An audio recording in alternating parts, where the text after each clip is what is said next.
जय जिनेन्द्र सोनू दीदी। जय जिनेन्द्र आंटी। आंटी शुरू करिए। जी जी जी। जय बोलिए अनंतानंत सिद्ध परमेष्टि भगवान की जय। आचार्य कुंद कुंद देव की जय। नियम सार ग्रंथ राज की जय। 153 153 नंबर की गाथा पढ़ रही हूँ। वयनमयम पडिकमनम। नहीं, मंगलाचरण रह गया है दीदी। नम्यो न अनंत जीनम। नम्यो न अनंत वीन। गड़बड़ हो गई, एक मिनट। नम्यो न जिनम वीरम अनंतवर नान दंसन सहावम। ओच्छामि नियम सारम केवली सुध केवली भणिदम। अब गाथा नंबर 153। वयनमयम पडिकमनम वयनमयम पच्चखान नियमम च आलोयन वयनमयम तम सौवम जान सज्जाऊम।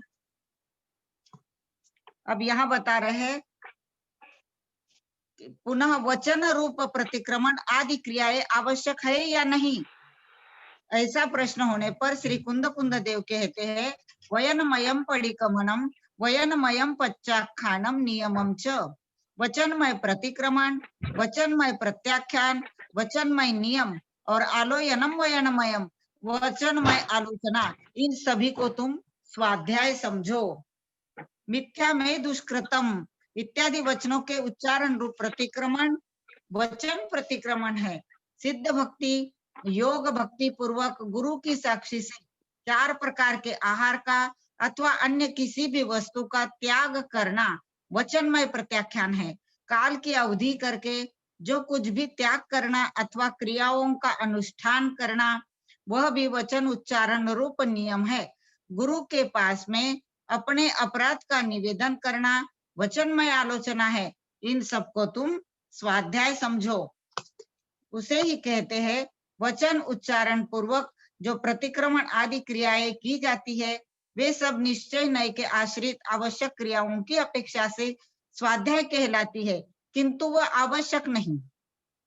यहाँ पर निश्चय आवश्यक के प्रकरण में निर्विकल्प ध्यानमय को ही आवश्यक कहते हैं। साधुओं के लिए ध्यान और स्वाध्याय ये 2 ही क्रियाएं प्रधान है। श्री रामदेव सेन ने भी कहा है मुनि स्वाध्याय से ध्यान का आश्रय लेवे और ध्यान से स्वाध्याय का आश्रय लेवे।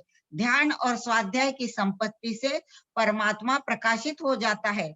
कहीं पर स्वाध्याय के महात्म्य को कहते हुए वह ध्यान के समान ही है ऐसा कहा गया है। उसमें मन की ज्ञान आराधना में तन्मयता ही कारण है, किंतु वहां वह स्वाध्याय निर्विकल्प ध्यान नहीं है। जब कोई जीव जिन वचन में परिणति करके स्वाध्याय करता है उस समय उसका मन ज्ञान के अधीन हो जाता है। शरीर विनय से सहित रहता है, वचन पाठ पढ़ने में लग जाता है और इंद्रियां नियत यानी नियंत्रित हो जाती है। इसलिए इसमें कर्म क्षय होने से यह एक प्रकार की समाधि है, ध्यान है। स्वाध्याय के पूर्वान्न अपराह्न पूर्व रात्रि और अपर रात्रि के भेद से 4 काल होते हैं। तीनों संध्याओं में और अर्धरात्रि में प्रत्येक काल में 2-2 मुहूर्त काल छोड़कर स्वाध्याय काल कहलाता है। देव वंदना और स्वाध्याय क्रिया में समता, स्तव, वंदना और कायसर्ग क्रियाएं हो जाती है। प्रतिक्रमण और प्रत्याख्यान के समय में वे 2 ही क्रियाएं हैं। ध्यान का काल तो अंतर मुहूर्त मात्र ही है, वह भी उत्तम संवनन की अपेक्षा है। आचार्य उमा स्वामी देव ने कहा है ध्यान के जब उन्होंने वर्णन किया ध्यान का तो उन्होंने कहा उत्तमन संवनन से एकाग्र चिंता निरोधो ध्यान मांतर मुहूर्तात्। इसलिए ध्यान से अतिरिक्त काल में साधुगण स्वाध्याय वंदना आदि क्रियाओं में ही प्रवृत्ति करते हैं। यदि ध्यान का काल अंतर मुहूर्त मात्र ही है तो भगवान बाहुबली स्वामी 1 वर्ष तक ध्यान में कैसे स्थित रहे, यह प्रश्न उठाए तो इसका समाधान कर रहे हैं। आपका कहना ठीक है, किंतु उन भगवान महायोगीश्वर का ध्यान अंतर मुहूर्त का ही था, जो कि धर्म ध्यान रूप से मध्य मध्य में होता रहता था। उससे अतिरिक्त समय में धर्म ध्यान की भावना संतति अथवा चिंतन मानना चाहिए। श्री उमा स्वामी आचार्य ने कहा है, वही आया वापस, उत्तम संवननधारी मुनि को एकाग्र चिंता निरोध रूप ध्यान अंतर्मुहूर्त तक ही होता है। तात्पर्य यह है कि महामुनि पहले स्वाध्याय, देव वंदना आदि क्रियाओं के द्वारा मूल गुण और उत्तर गुण में निष्णात हुए, पश्चात ध्यान में स्थित होकर अपने आश्रित क्रियाओं को सिद्ध कर लेवे। यहाँ तक 153 नंबर की गाथा पूर्ण हुई। अब आगे 154 नंबर की गाथा पढ़ेंगे। जदि सक्कदिकादुंजे पडिकम्मणादिं करे जे छाणमयम् शक्ति विहीणो जा जय सद्दहणं चेव काय भवम्। यदि मतलब यदि, कादुम मतलब करने में, सक्कदी समर्थ है तो जो इन पडिकमणादिम प्रतिक्रमणादि को ध्यानमयम ध्यानमय करेज करना चाहिए। जड़ यदि जा जब तक शक्ति विहीणो शक्ति रहित है, जा मतलब जब तक, सद्दहणम श्रद्धान, चेव मतलब ही, कायववम करना चाहिए। अहो मुनिजन, यदि किया जा सकता है तो ध्यान रूप प्रतिक्रमणादि को करना ही चाहिए, और यदि शक्ति से विहीन हो तो उनका श्रद्धान ही करना चाहिए।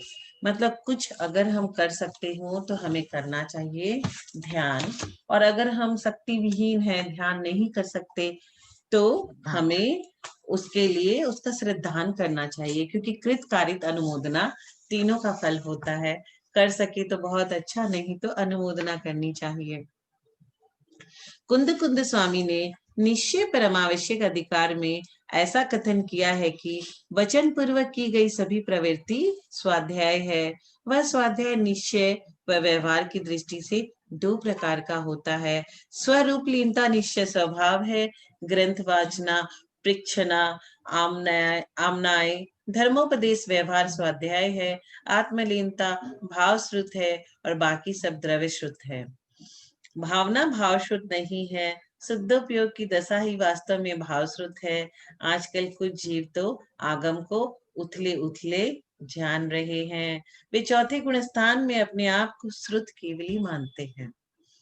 वे समय सार की गाथा संख्या 9 एवं 10 का उदाहरण देते हैं कि जहां स्पष्ट रूप से लिखा है, बार बार नहीं कहा जाएगा कि मैं सप्तम गुण स्थान को कह रहा हूँ, मैं चौथे गुण स्थान की बात नहीं कर रहा हूँ।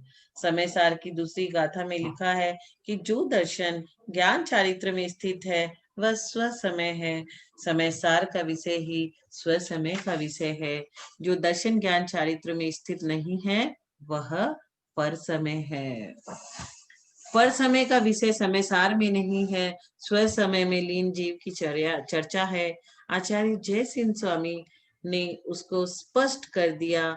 शिष्य ने प्रश्न किया, हे भगवान, आज पंचम काल में भी श्रुत केवली होना चाहिए? उन्होंने कहा, जैसा पूर्व में पूर्वाधिकार का ज्ञान था वैसा आज नहीं है, जैसा शुक्ल ध्यान होता था वैसा भी आज नहीं है, इसलिए पंचम काल में वर्तमान में श्रुत केवली नहीं है। क्यों नहीं है? क्योंकि वैसा ध्यान नहीं है। और वैसा ध्यान क्यों नहीं है? क्योंकि ब्रज वृषभ नाराज सहनन नहीं है। आध्यात्म शास्त्र में यह कथन नहीं किया जाता कि किसके लिए कथन कर रहे हैं। मूल ग्रंथ में कहीं नहीं मिलेगा, समय सार जी में कहीं नहीं मिलेगा कि ये श्रावक की अपेक्षा से या मुनि की अपेक्षा से कथन है।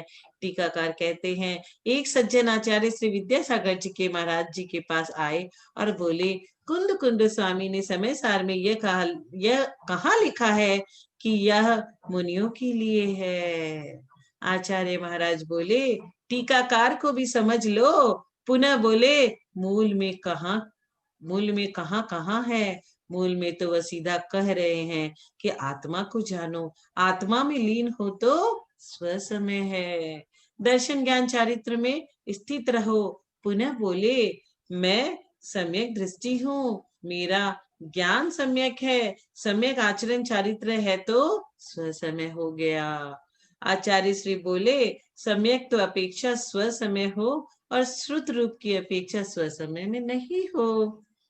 सम्यक अपेक्षा मिथ्यात्व है पर समय और सम्यक तो स्वसमय माना जाता है। लेकिन जैसी स्वानुभूति अभी रत्नत्रय की होती है वैसी आप लोग तो सब वैसी आप मान लोगे तो सब गड़बड़ हो जाएगा। आचार्य पद्म प्रमलधारी देव वर्तमान में स्व समय लीनता को स्वीकारते ही नहीं है। ये तो तभी मानते हैं कि वर्तमान में शुक्ल ध्यान होता ही नहीं। पर शुक्ल ध्यान का ध्यान करने में कोई दोष नहीं है। कोई दोष नहीं है अगर हम ध्यान लगा के बैठ जाए कि हम शुक्ल ध्यान करने जा रहे हैं, भले ही हमसे न हो। आगम ज्ञात तो करना चाहिए। आज केवल ज्ञान चाहिए। ज्ञान करने से श्रद्धान बढ़ता है। सम्यक को दृढ़ करने के लिए आगम ग्रंथ है। आगम ग्रंथों में जो लिखा है वो सत्य नहीं है, ऐसा कभी भी मत कह देना। श्रद्धा को दृढ़ करने के लिए आगम का अध्ययन तो करना, लेकिन आगम में जो लिखा है वो सब अपने ऊपर घटित मत कर लेना, अन्यथा आपको 14वें गुण स्थान वर्ती भगवान कहना पड़ेगा। आगम में जो लिखा है वो यथार्थ है। आज श्रावक श्रद्धांत तो बना नहीं पा रहे हैं और अनुभूति की बात कर रहे हैं। देव सास गुरु पर तो विश्वास नहीं है, उनको हटा रहे हैं और कह रहे हैं कि हम शुद्धात्मा में जा रहे हैं। ये कोरी कोरी बातें करोगे तो उपहास के पात्र बनोगे, और होता ऐसा ही है। यहाँ बड़ी लंबी लंबी बातें कर रहे थे और चाट के ठेले पे खड़े हैं। कहाँ खड़े हैं? चाट के ठेले पे। जो खड़ा होके खा रहा है मतलब वो कोई भी समय का उसको ये नहीं है कि 2 टाइम खाना है या 3 टाइम खाना है या 4 टाइम खाना है, वो तो हर टाइम ही खा रहा है। धर्म के लिए मत करो, परंतु कम से कम ऐसा करो कि धर्म की रक्षा हो जाए। आपने व्रत लिया है तो 24 घंटे तुम्हारे परिणाम निर्मल रहते हैं क्या? जब तुम्हारे परिणाम खराब हुए तभी व्रत तोड़ देते हो क्या? बहुत बार होता है जब हम उपवास करते हैं तो हमें ये बढ़िया बढ़िया खाने की चीजों का स्मरण हो आता है। व्रत मत तोड़ देना, प्रायश्चित ले लेना, लेकिन ऐसा मत कहना कि अब तो परिणाम चले ही गए, अब खा लेना चाहिए। अभी अतिक्रमण हुआ है, व्यक्तिक्रम नहीं हुआ है, अनाचार नहीं हुआ है, अभी तुम समझ जाओ। कभी भी आप बाजार में जाना और पैसे पॉकेट में लेके मत जाना। तब क्या मन में आता है, आज पैसे लिए हुए आती तो मैं ये लेती वो लेती ये लेती, भले ही ना लेती, लेकिन बहुत तकलीफ होती है जेब में पैसे नहीं होते। वैसे ही किसी चीज का त्याग कर देते हैं और फिर उसका ध्यान आता है कि आज हम खा रहे होते तो आज ये खाते वो खाते, और फिर कोई व्यक्ति पास में बैठ के खा रहा हो और हमारा उस दिन उपवास हो, फिर तो कहना ही क्या। किसी अज्ञानी की बात में आ करके कि परिणाम तो हो ही गए हैं, अब खा लो। कई अज्ञानी बोलते हैं अब 12 बज गई, आज का दिन तो हो गया खत्म, खा लो, अब तुम खा लो। जैसे कई धर्म में ऐसे ही करते हैं, रात 12 बजे के बाद खा लेते हैं। तो किसी की भी अज्ञानी की बातों में जाके खा मत लेना, उससे आपका अहित तो होगा ही। 4 लोगों के सामने आपने नियम जो लिया था धर्म की भी हंसी होगी। हम जब चेयरपर्सन बन के बैठे थे सीए इंस्टीट्यूट में तो लोग बोलते थे कि मैडम आप इतनी जल्दी 5 बजे बोल रहे हैं हम खाना खाएंगे, क्या बात है? तो हम कहते थे हम जैन हैं, रात में नहीं खाते। इसीलिए आचार्य श्री हमेशा महिलाओं को आशीर्वाद देते हैं कि ऊंचे पोस्ट पे जाए और जैन धर्म का इसी तरह से प्रचार करे, क्योंकि कोई बड़े पोस्ट वाला कुछ बोलता है तो सभी लोग मानते हैं हाँ ये सही बात है, इसके पीछे कुछ लॉजिक है। बड़े बड़े होटलों में जाके सेमिनार करके वहां खाना नहीं खाते थे, क्यों? क्योंकि यहाँ वेज नॉन वेज दोनों बनता है, चम्मच एक दूसरे में लग जाती है, हम ये खाना नहीं खाएंगे।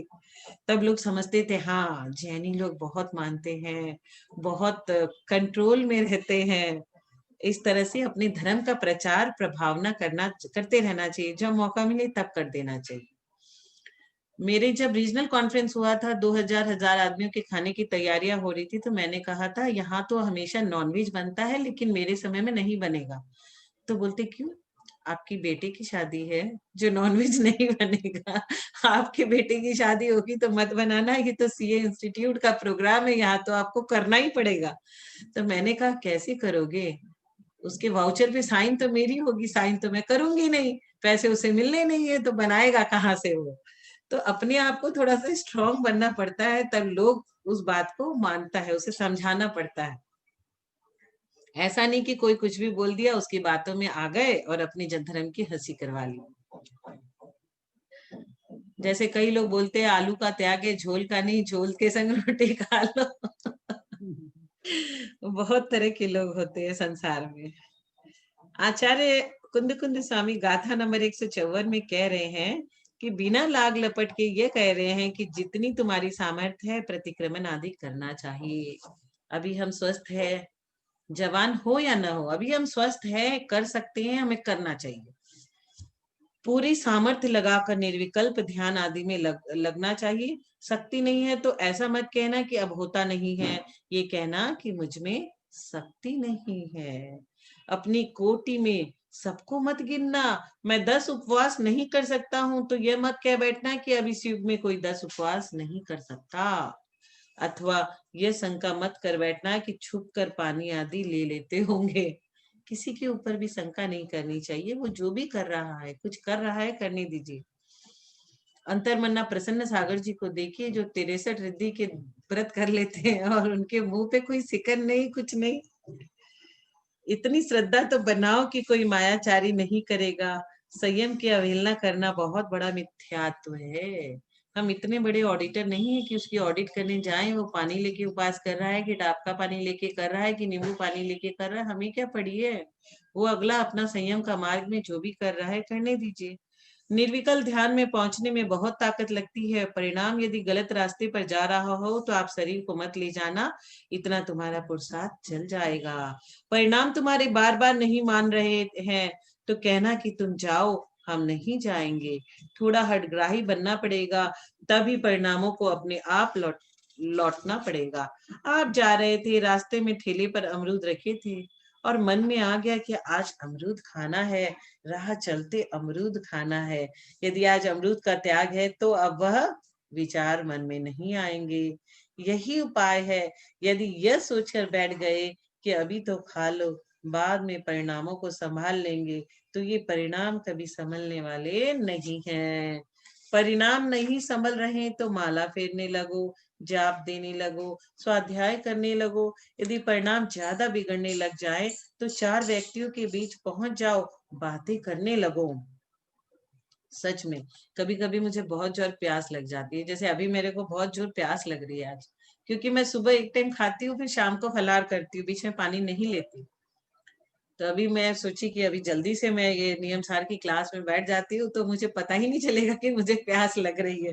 वैसे ही शास्त्र में लिखा है 4 आदमी के पास पहुंच जाओ तो तुम्हें कुछ भी पता नहीं चलेगा। अति अशुभ में जा रहे हो तो उसमें किंचित अशुभ स्वीकार है। मतलब ज्यादा कुछ विनाश होने वाला है तो थोड़े से में अब समझ जाओगे। परिणाम बहुत कलुषित हो रहे हैं तो बेटों से दुकान की बात पूछ लेना। मतलब क्या करना है, गाड़ी का गियर घुमाना है, गियर 1 में चल रही है तो उसका रिवर्स गियर कर देना है।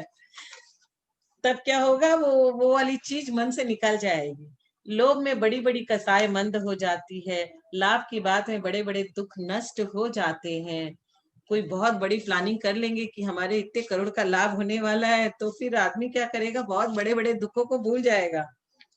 आगम में लिखा है कि अकुशल भाव आ रहे हो तो अपने इष्ट का चिंतन करो, उपयोग बदल जाएगा, पर असाता का बंध नहीं करना। अपने उपयोग को धर्म में बदल देना।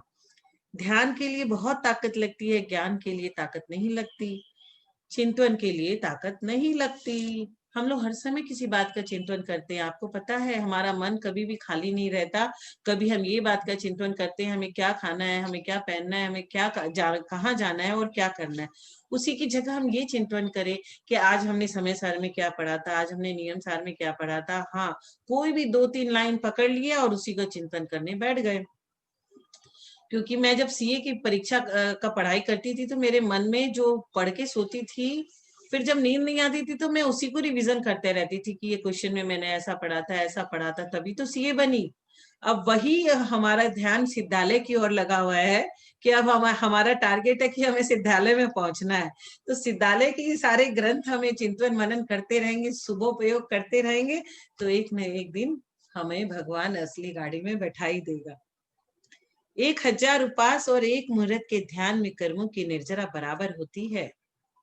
क्या बोल रहे हैं, 1000 उपवास और 1 मुहूर्त के ध्यान में, तो फिर क्यों न ध्यान किया जाए। उपवास की अपेक्षा से ध्यान में सामर्थ्य ज्यादा होती है पूजा में आप पढ़ते हो, कीजिए शक्ति प्रमाण, शक्ति बिना श्रद्धा धरे, शक्ति को छिपाओगे तो चोर कहलाओगे। मुनि महाराज बनने की सामर्थ्य है और आप नहीं बन रहे हो, तो अपने वीर की चोरी कर रहे हो, अपनी शक्ति पर डाका डाल रहे हो, उसको पर में व्यय कर रहे हो। मैं तो अपने पापा को बोलती हूँ, आपको इतनी सुंदर काया मिली, जैन धर्म मिला, मनुष्य पर्याय मिला, आप क्या घर में बैठे बैठे इतना गवा रहे हो? जाके विद्यासागर जी के संग में चले जाओ और व्रत प्रतिमाधारी कर लो अपने को। शक्ति नहीं है तो ज्यादा मत करना, नहीं तो संक्लेशता बढ़ेगी, संक्लेशता होगी तो कर्म का बंध होगा, कर्म हानि की जगह वृद्धि हो जाएगी। इसलिए जितनी शक्ति है उतना करो। काया राख धर्म है, मेरे दादाजी कहा करते थे। मैंने कहा 10 उपवास करना है मुझे, तो बोलते कर मत लेना, काया राख धर्म है, तुमसे होगा नहीं। लेकिन मैंने भगवान के आशीर्वाद से 4 बार कर लिया 10-10 उपवास। जैन दर्शन जबरदस्ती नहीं करता कभी भी किसी को, जिससे होता है वो करो, जिससे नहीं होता है मत करो। लेकिन उपवास करके अगर मन में विकल्प करते हो तो और गलत है वो। यहाँ कितना 1000 उपवास का फल अपने ध्यान में लिखा है, तो हमें ध्यान ही करना चाहिए। पहले ताकत श्रद्धा में लगती है और फिर ध्यान में लगती है। दुनिया में रह के दुनिया से हटकर बैठ पाना, उसका नाम ध्यान है।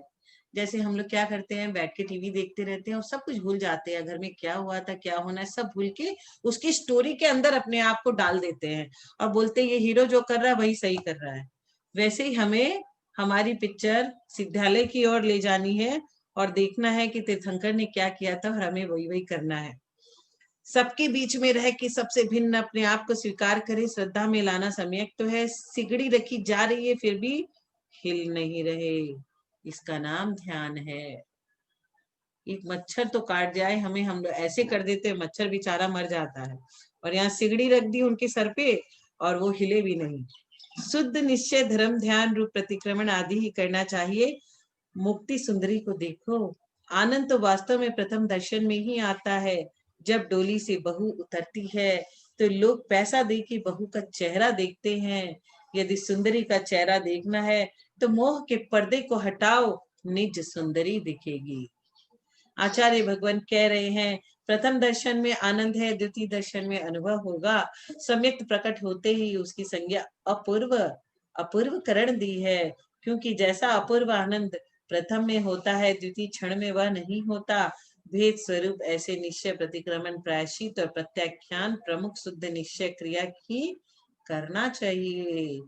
यदि सहनन शक्ति का प्रादुर्भाव है तो ऐसे शार्दुल स्वरूप श्रेष्ठ मुनि जिन्होंने निश्चय प्रतिक्रमण, निश्चय ध्यान, निश्चय सामायिक को प्राप्त कर लिया है, मुख से परमागम का शुद्धात्म रस का मदरंद टपक रहा है, जिन्होंने संपूर्ण परिग्रह को छोड़ दिया, एकमात्र शरीर ही जिनका परिग्रह बचा हुआ है।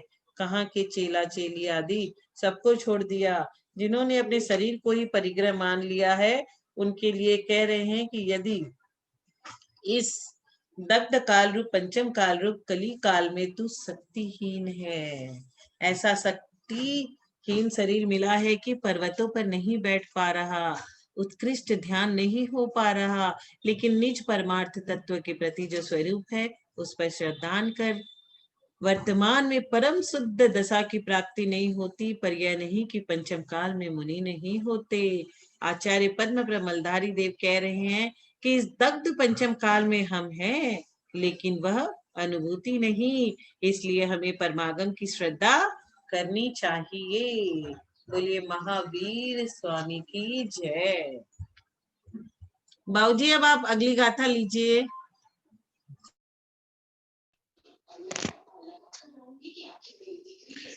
155वीं।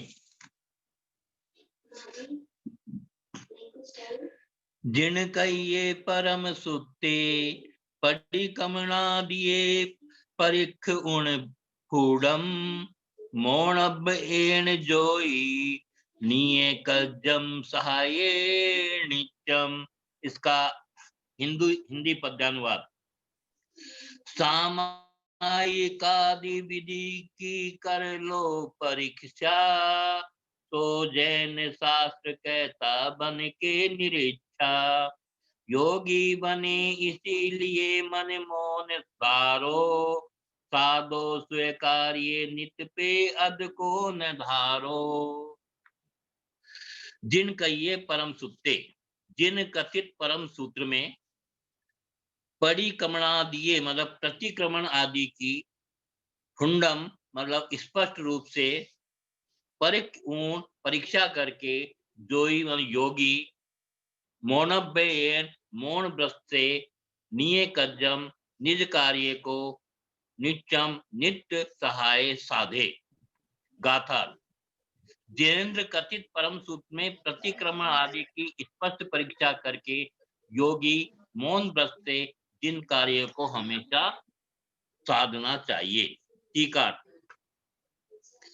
श्रीमान अनंत के मुख कमल से निकले हुए समस्त पदार्थों को अपने अंदर रखने वाले, चतुर्वचन रचना वाले, द्रव्य सूत्र में शुद्ध निश्चय नयात्मक परमात्मा के ध्यान स्वरूप प्रतिक्रमण आदि सत्क्रियाओं को जानकर केवल स्व कार्य में तत्पर परम जिन योगीश्वर प्रशस्त अप्रशस्त समस्त वचन रचना को छोड़कर, समस्त परिग्रह के व्यासंग को छोड़कर, एकाकी होकर मौन व्रत के साथ समस्त पशु जनों से होने पर भी अभिन्न होते हुए निर्माण स्त्री के संभोग सुख के मूलभूत निज कार्य को अनवरत साधते रहे।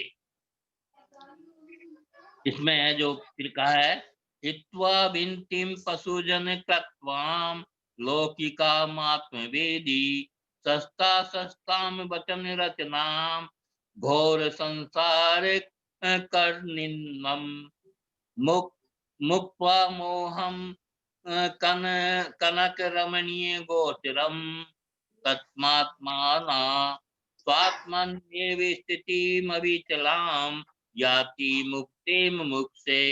मतलब आत्मज्ञानी जीव अज्ञानी जन द्वारा की जाने वाली लौकिकी वृत्ति को तथा घोर संसार को करने वाली प्रशस्त अप्रशस्त वचन रचना को छोड़कर तथा कनक कामनी विषय मोह को छोड़कर आत्मा के द्वारा स्वात्मा में ही मुक्ति के लिए अविचल स्थिति को प्राप्त होता है। फिर कहते हैं, भित्तिम विहाय पशु भिर्मर्नुजे तत्वाम तम, भुक्ता मुनि सकल लौकिक जल्प जालम, आत्म प्रवाद कुशलय परमात्म वेदी, प्राप्नोति नित्य सुखदम नित्य तत्वमेकम। मतलब अज्ञानी मनुष्यों के द्वारा की जाने वाली वृत्ति को छोड़कर और समस्त लौकिक वचन समूह को छोड़कर आत्म प्रवाद में कुशल परमात्मा को जानने वाला मुनि एक नित्य सुख देने वाले निज तत्व को प्राप्त करता है। जब कोई आत्मा के अभिमुख वृत्ति रखता है तो वह लौकिक आचार को छोड़ देता है, जिससे अज्ञानी जन उसे बुरा कहते हैं, उसकी निंदा करते हैं, उसका उपवास करते हैं। कभी साथी संगी कुछ लोग अच्छा भी कहते हैं, कुछ लोग बुरा भी कहते हैं। इन सभी बातों के व्यामोह में न पड़कर मात्र आत्महित में कुशल मुनि अपनी ही आत्मा में स्थिर होते हैं। इसके लिए योगी मौन धारण करके एकाकी रहकर आत्म कार्य में संलग्न रहते हैं। योगी को ऐसी ही अंतर्मुखी दृष्टि बनानी चाहिए। स्व आत्मा का दृढ़ श्रद्धान करने वाला योगी भी ऐसा ही होता है। अब इसमें प्रश्न करते हैं, आत्मा का श्रद्धान ही जब इस कली काल में होता है तो ऐसे एकाकी मौनी होने से क्या प्रयोजन? इसका उत्तर देते हैं कि आत्मा का श्रद्धानी भी वही कहलाता है जो इस तरह आत्म भावना में निरंतर रुचि रखता है, लौकिकता से दूर रहकर निज स्वरूप में लीन रहता है। आत्मा श्रद्धानी की वृत्ति ऐसी ही हो जाती है। हो गया ये। अब अगली गाथा ले लो आंटी, अगली गाथा ले लीजिए। गाथा नंबर 156। नाना जीवा नाना कम्मम नाना व्यम हवे नद्धि तम मा वयन विवादम सगपर समये ही वज्जिज्जो। इस प्रकार 4 गाथाओं द्वारा ध्यानमय आवश्यक क्रिया का प्रतिपादन करके यदि वैसी योग्यता न होवे तो क्या करना चाहिए? इसका समाधान 2 गाथाओं के द्वारा करके 6 गाथाओं द्वारा यह तीसरा अंतर अधिकार पूर्ण हुआ। वचन व्यापार को रोककर मैं मौन व्रत कैसे साधू? ऐसा प्रश्न होने पर आचार्य देव अब समाधान दे रहे हैं। नाना जीवा नाना कम्मम नाना विहम लद्दी हवे। अनेक प्रकार के जीव है, कर्म भी अनेक प्रकार के हैं और लब्धि के भी नाना प्रकार है। तम्मा सगपर समये हिम वयन विवादम वज्जिज्जो। इसलिए स्व समय और पर समय के द्वारा वचनों का विवाद छोड़ देना चाहिए। अब इसकी टीका कर रहे हैं। भोग भूमिज, कुभोग भूमिज, कर्म भूमिज की अपेक्षा अथवा त्रस स्थावर आदि अपेक्षा जीवों के बहुत भेद है। नाना विधि कर्मों के बंध उदय और सत्व की अपेक्षा कर्मों के भी बहुत भेद है और लब्धियां के भी अनेक प्रकार है। इसलिए स्व समय और पर समय का निमित्त लेकर वाद विवाद नहीं करना चाहिए। इसी का विस्तार करते हैं। भव्य और अभव्य के भेद से जीव 2 प्रकार के हैं। उनमें अभव्य जीव द्रव्य संयम के बल से ऊर्ध्व ग्रैवेक पर्यंत भी जा सकते हैं, किंतु नीच ज्ञान दर्शन स्वरूप परमानंद सुखमय शाश्वत सुख को प्राप्त करने में वे समर्थ नहीं होते। आसन्न भव्य जीव 170 आर्य खंडों में से कदाचित विदेह क्षेत्रों में उत्पन्न हो जाते हैं। वहां संशय विपर्य या अनध्यवसाय दोषों को दूर करने के लिए केवली या श्रुत केवली के पादमूल में जाकर सम्यक्त्व लब्धि और चारित्र लब्धि को प्राप्त कर साक्षात उसी भव से मोक्ष जा सकते हैं। कदाचित 850 म्लेच्छ खंडों में उत्पन्न होकर सर्व म्लेच्छ खंडों में मिथ्यात्व गुण स्थान ही है। इस वचन से मिथ्यात्व गुण स्थान में ही रहते हैं। कदाचित 5 भरत और 5 ऐरावत इन 10 क्षेत्रों में जन्म लेकर तीर्थंकर देव की उत्पत्ति के योग्य चौथे काल में ही मोक्ष मार्ग को और मोक्ष को प्राप्त करते हैं। 343 राजू प्रमाण इस घन लोक में 2.5 द्वीपों में ही कर्म भूमिज मनुष्य और कर्मों का नाश करने में समर्थ होते हैं, अन्यत्र द्वीप और समुद्रों में नहीं। उसी प्रकार नानाविध कर्म प्रकृतियां है। कहा भी है कर्म 8 प्रकार के हैं अथवा उनके उत्तर भेद 148 है या असंख्यात लोक प्रमाण भी भेद हो जाते हैं। इस गाथा सूत्र से कर्म के असंख्यात लोक प्रमाण भेद माने गए हैं। इसी प्रकार सम्यक्त्व की उत्पत्ति के लिए लब्धियां 5 प्रकार की होती है। श्री नेमिचंद्र सिद्धांत चक्रवर्ती महामुनि ने कहा भी है क्षयोपशम विशुद्धि देशना प्रायोग्य और करण ये 5 लब्धियां है। इनमें से 4 तो सामान्य है, भव्य अभव्य सभी जीवों को हो सकती है, किंतु करण लब्धि विशेष है, वह सम्यक्त्व और चारित्र के लिए ही होती है। इन जीवों के भेदों को, कर्मों के भेदों को और लब्धि के भेदों को जानकर आप सभी तत्वज्ञानियों को स्व समय और पर समय संबंधी विचार विवाद चर्चा परस्पर में संलाप और वाद शास्त्रार्थ नहीं करना चाहिए। यह उपदेश निर्विकल्प अवस्था को प्राप्त करने की इच्छा रखने वाले महायोगियों के लिए है, न कि सभी मुनीश्वरों के लिए। अब यहाँ शंका है स्व समय और पर समय का ज्ञान करना चाहिए या नहीं? तो समाधान कर रहे करना चाहिए। न्याय शास्त्र में कहा है एक अष्टसहस्री ही सुनना चाहिए, अन्य हजारों ग्रंथों को सुनने से क्या, जिससे कि स्व समय और पर समय का सद्भाव जाना जाता है। यहाँ तात्पर्य यह हुआ कि स्व समय और पर समय का विज्ञान करके भी अनेक प्रकार के जीव आदि को जानकर राग द्वेष और मोह शत्रुओं को दूर कर परम समता रूपी अमृत रस की भावना से वीतराग निर्विकल्प ध्यान की सिद्धि के लिए सर्व प्रकार से मौन व्रत लेकर निज शुद्ध परमात्म तत्व में अपना मन स्थिर करना चाहिए। जय बोलिए 24 तीर्थंकर भगवान की जय। समय हो तो 157 पढ़ लीजिए। लद्दुणं निहीयेक्को तस्य फलम् अणुहवे सुज्जनत्ते तहनानि नाणनिहिं भुञ्जे चैतु परतत्तिम्। जीव नाना प्रकार के हैं, मुक्त और संसारी, भव्य और अभव्य। संसारी जीव दो तरह के हैं, त्रस्त और स्थावर। द्विंद्रिय, तीन इंद्रिय, चतुरिंद्रिय, संगी और असंगी के भेद से त्रस्त 5 प्रकार के हैं। पृथ्वी, जल, अग्नि, वायु और वनस्पति के भेद से स्थावर भी 5 प्रकार के हैं। ये तो मुझे लग रहा है द्रव्य संग्रह पढ़ रहे हैं हम लोग, उसमें ऐसा ही वर्णन है। आचार्य भगवान कुंद कुंद स्वामी 156 की गाथा में परम समता स्वभाव की लीनता के लिए सूत्र दिया। मुमुक्ष नाना जीवों को समझाने में अपने अमूल्य समय को नष्ट मत कर, एक को ही संभाल। यदि तूने एक जीव को संभाल लिया तो विश्व संभल जाएगा। जिस जीव ने कैवल्य को प्राप्त किया है उस जीव ने अपने आप को संभाला है। अपने आप को संभाला तो विश्व ज्ञाता बन गया। उनकी देशना से विश्व को संभालने का उपाय मिल गया। ये त्रस्त जीव जो होते हैं, पशु पक्षी, उनको देख के नेमिनाथ भगवान को वैराग्य हो गया। शादी करवाने जा रहे थे और चल बैठे सिद्ध बनने के लिए।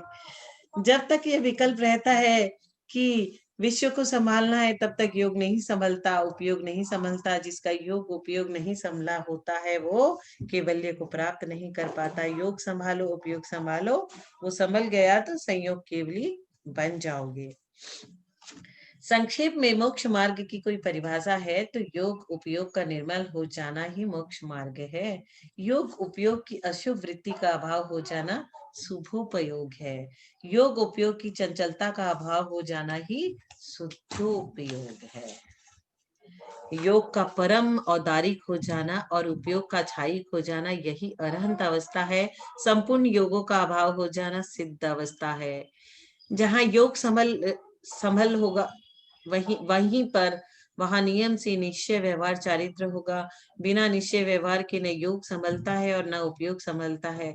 वही परम निर्गंथ दशा है। ये सब पराश्रित नहीं है, ये सब स्वाश्रित है। मोक्ष मार्ग स्वाश्रित ही है और मोक्ष परम स्वाश्रित है। राग द्वेष मोह वे भी स्वाश्रित है। विभाव भाव का स्वाश्रित पना छोड़ दो, स्वभाव भाव के आश्रय में आ जाओ, बस तेरा मोक्ष मुट्ठी में है। हे चेतन आत्मा, कहीं नहीं खोजो, निज में खोजो, तेरा चेतन ही प्रभु है। टीकाकार पद्म प्रमलधारी देव बार बार कह रहे हैं कि विकल्प जाल का प्रमुख हेतु वचन प्रलाप है। जीवन में जहाँ वचन प्रलाप हुआ वहां विकल्प जाल पड़ा। पहले तो बोलने के लिए सोचता है जीव, बोलते बोलते सोचता है जीव, बोलने के बाद सोचता है जीव। त्रैकालिक अवस्था चलती है, आक्रोश भाव है तो अशुभ सोचता है और निर्मल भाव है तो शुभ बोलने के लिए सोचता है। अशुभ बोल दिया तो पश्चाताप में सोचता है और निर्मल भाव में बोला तो सोचता है कि हमने कितना अच्छा बोला। हे योगी, तू संपूर्ण द्वंद्वों से मुक्त हो जा।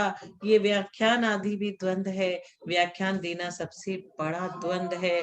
अच्छा हो रहा है कि बुरा हो रहा है, एक बात एक को अच्छी लग रही है, वह बात दूसरे को हो सकता है कि बुरी लग रही हो। एक ही काल में कितने मित्र बन रहे हैं और कितने शत्रु बन रहे हैं। आप बोल रहे थे सहजा देखना, यह वाणी तो ऐसी है जैसे मेघ का बरसा पानी। जिसके घड़े कच्चे रखे हैं उससे पूछो, जिसकी फसल सूख रही है उससे पूछो। मिथ्या दृष्टि के प्राण सूखते हैं जिनेंद्र देव की वाणी को सुनकर, और सम्यक दृष्टि की खेती हरियाली होती है जिनेंद्र देव की वाणी को सुनकर। सर्वज्ञ देव की वाणी सुनकर जिसके मन में आह्लाद हो वो तो किसान की खेती है, सम्यक दृष्टि है। और जिनेंद्र सर्वज्ञ की वाणी सुनकर जिनके प्राण सूखने लग जाए, समझ लो कि वह मिथ्या दृष्टि है, कुंभकार है। जैन धर्म की सबसे पहली गाली मिथ्या दृष्टि। श्रावकाचार्य में आचार्यों ने स्पष्ट लिखा है कि तत्वों की प्रतीति मिथ्या दृष्टि के लिए नहीं होती। जिसको जिनेंद्र की वाणी, सर्वज्ञ की देशना, गुरु वाणी सुनने के भाव आते हैं, वो जीव निर्वाण को प्राप्त हो जाता है। जिसे जिनेंद्र की वाणी सुनने के भाव नहीं आते, उनकी भवित्वता बहुत दूर है। तत्व ज्ञान जरूर सुनना चाहिए। किसी नए स्थान पर जाओ तो लगता है कि यहाँ एक क्या विशेषता है। विदिशा में भगवान शीतलनाथ के 3 कल्याणक हुए। समंत्रभद्र स्वामी की साधना स्थली लोहाचार्य की तप स्थली है। अपरिचित बन के जियोगे तो बहुत परिचय होगा, और परिचित हो जाओगे तो उदासीनता आ जाएगी। इसलिए मुमुक्ष जीव को प्रतिक्षण अपने स्वरूप का अपरिचित होकर परिचय करना चाहिए। जिसको शास्त्र में पढ़ लिया, फिर खोज कम हो जाती है। दर्शनीय स्थानों के बोर्ड सर्वत्र लगा दिए जाएं तो उसका रहस्य फैल जाता है। कुछ स्थानों पर बोर्ड नहीं होना चाहिए। पार्श्वनाथ भगवान के ऊपर फण, बाहुबली स्वामी की प्रतिमा पर